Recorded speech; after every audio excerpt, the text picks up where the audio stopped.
Hey Leo, your June tarot reading is ready. I'm Eleanor and welcome to Pink Pearl Tarot. Your main themes for June are you have magical power and then you have new beginnings, Banksia flower. And it says, take this as an opportunity to rise from the ashes stronger and more determined.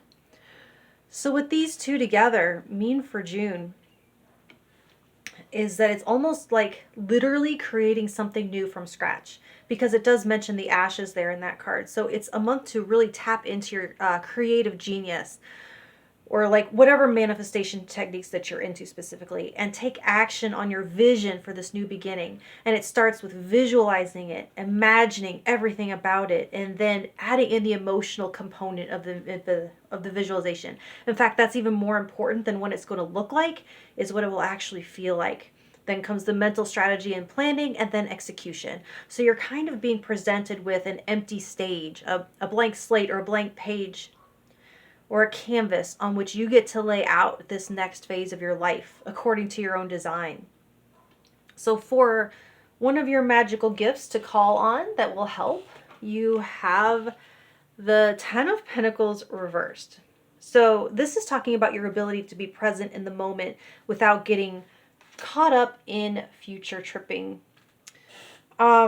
It's like freeing yourself from the feeling of responsibility of what others would think about it and doing something that's for you. It's like you're saying, I don't care if anyone remembers it. It's what I want to have experienced in this life before it's over. It's the thing I would regret not doing. And the magic in it is that it does have a positive ripple effect out into the world, almost because you weren't trying. It's like by being able to be present, you're able to create something better and more long lasting, because you're focused on and exercising your power on the current step that you're actually on. It's like when your mind wanders into the future and gets lost in the maze and the fun of the visualization, you're not in the here and now to do an actual good job of making it happen. So for where you will see the most change, you have the Knight of Pentacles. Something in your daily activities or habits might undergo a change. This indicates a change in routine or a change in how you approach your day-to-day, your spending, your nutrition, your exercise, the way you work, the order you do things in. I feel like this is the introduction of a new micro habit, though, rather than the breaking of an old habit. This would be like doing a daily exercise to learn a new language, transfer a tiny amount of money into a savings account, eat one vegetable, get rid of one piece of clutter. And the effect of this change is imperceptible from each day to day. But if you were to do like a before and after at the beginning and the end of the month, and like not peak until it's over, you would be very impressed with the difference, assuming that you're consistent with it. So for what will be your biggest obstacle, you have the Seven of Swords. So you could be operating with partial information, which is a good reason to dial into that Ten of Pentacles reverse magical gift energy, because it'll keep you from getting ahead of yourself. You know how we sometimes will look back on our less than best decisions and just have to say, you know what? I did the best I could with the information I had at the time. And that's what you're doing. But just keep in mind that more information could be revealed later. So by staying in a shorter term mindset, you can avoid making long-term sticking decisions under false pretenses.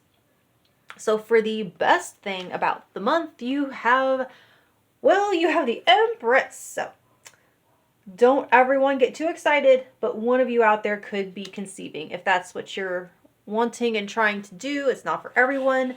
That is like the main trope of that card. So I just have to say it. In this context, it does feel relevant. Sometimes it doesn't. But for everyone else, it's feeling the power of that creativity, that magic flowing through you in your veins, blessing you with the ability to get anything you want in life by making it happen yourself, and having the ability to tap into the infinite well of available things. It's feeling beautiful, it's feeling confident, it's luxuriating in the fullness of your earthly experience. It encompasses emotional well-being, mental focus, joie de vivre, and feeling physically what would feel good to you. So whether that be strong, energetic, healthy, well-nourished, hydrated, all of that. It's resting in your enoughness. So for your influence and impact on others, you have the Knight of Cups. So several different possibilities here. For some of you, this is artistic muse energy, inspiring songs, poems, or visual art. For others, you're stirring romantic feelings and attracting affection from a potential suitor or potential suitors. You could be inspiring others to pursue their own creativity, even if it isn't you as the subject matter. And I'm hearing the phrase, you can lead a horse to water, and where that generally is referring to when you provide people with information that they can take or leave. It's like you're providing encouragement and emotional support to believe in their own magical powers. So for what opportunities you should be looking for, you have the Five of Swords reversed. This really tracks actually with that Ten of Pentacles reversed. Upright, this card indicates Pyrrhic victories, ones that cost as much or more than they were worth. Short-term gain, long-term loss. But in the reverse like this, it's sucking something up in the short term for a long-term gain. So opportunities to metaphorically rip off the band-aid, so to speak. It's also opportunities to learn from mistakes, opportunities to discover where you were wrong so that you can get back on track. So for where you will find the most support, you have the Four of Cups reversed. It could be from someone or somewhere that you've been overlooking and was right under your nose all along. But it could take either a certain level of acceptance or forgiveness or some of that Five of Swords reversed energy to tap into it and to receive it. In fact, for some of you, I think you already know what it is and you've already been considering reaching for it. It's like something you've turned down before. Maybe because you thought something better would be coming along. And I think some of you are revisiting an offer for support that you might have previously rejected.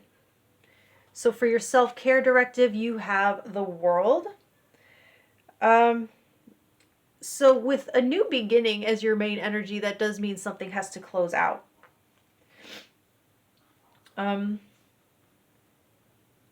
It's time for closure on something. So that Ten of Pentacles reversed as your magical power talks about being in the present and not future tripping, right? So to take the most advantage of that, you would have to not be past tripping either, or keeping one foot in the last cycle. So how do you close chapters in your life completely? So there's this feeling of a time out of time, like a timeless moment in between cycles, kind of like the weightlessness at the top of a curve right before something, like something that's going up has no weight and you kind of float until gravity takes over and you come back down.